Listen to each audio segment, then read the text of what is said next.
Hello everyone, we do have some breaking news. Victoria has recorded another 4 deaths and 766 new locally acquired cases in the past 24 hours. It is the largest number we have ever seen on record in Victoria, but the good news is that our vaccination rate is at 73% first dose and 45% of people have been double dosed here in Victoria. Melbourne is bracing for a 4th day of violent protest though, after demonstrators promised to return to the streets again, rallying against lockdowns and vaccinations. 10 News First Jade Kotick joins us now from the CFMEU headquarters in Melbourne. Jade, any idea what we're going to be seeing today? Well, that's a big question, Tash. I'm sure police would like to know the protesters' plans. As we know, there's plenty of speculation about what the protesters intend to do today, but this is a very fluid situation. It has been over the past 3 days.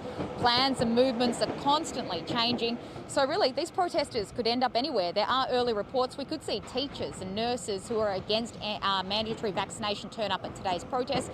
But again, this is all just a little bit of chatter within a group chat among these protesters. I can tell you behind me in the last few seconds, one person has already been arrested this morning. Police have really shown up in force. We saw about 400 protesters storm city streets yesterday before making their way south down St Kilda Road and to the Shrine of Remembrance, where we saw rubber bullets and tear gas fired at the crowd after they refused to leave after hours of protesting. 215 people were arrested, most of whom were issued with a $5,500 fine for breaching the public health orders. Here's what the CEO of the Shrine had to say this morning.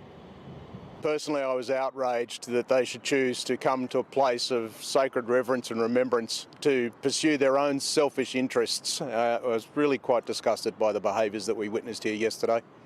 There was broken glass, there was litter, people had urinated on the Shrine monument, which is just appalling behaviour, but no lasting damage to the memorial.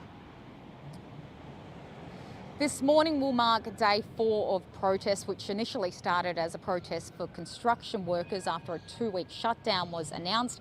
The protest kicks off in about 30 minutes. I can tell you now police are already out in force and we've seen at least 1 arrest so far in the last few minutes. Tash? Our thoughts are with them today. Thanks for the update, Jade.